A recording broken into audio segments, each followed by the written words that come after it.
Младите дипломирани стручни кадри како социјални работници, психолози па и лекари немаат познавање за работа со лица со зависности. Моделите на политика за дроги, третманите базирани на докази, намалувањето на штети, психосоцијалната поддршка, но и човековите права на корисниците на дроги, се области во кои студентите и дипломците имаат многу мали или немаат воопшто познавања. Од граѓанската организација ХОПС велат дека со години организираат школи за да создадат кадар подготвен да се соочи со овие предизвици. Идејата потекнува, како што спомнав, уште пред 8-9 години и до идејата всушност дојдовме затоа што имавме проблем да најдеме млади кадри кои што би биле спремни да работат на оваа поле, затоа што Македонија е една од ретките земји во Европа каде што нема соодветна едукација за зависности.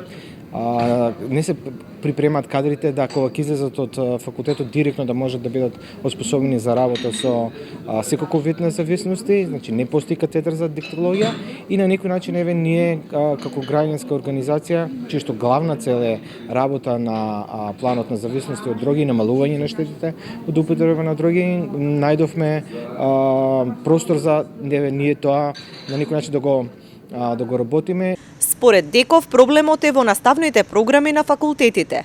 Во своите обуки ги вклучиле и универзитетските професори, со цел да им посочат какви се потребите во општеството и да се направи промена на студиските програми. Проблемот лежи во курикулумите на факултетите, затоа што многу малку внимание се посветува воопшто на проблемот со зависноста. Не само од дроги, туку и од алкохол, тутун, па во поново време и од коцка.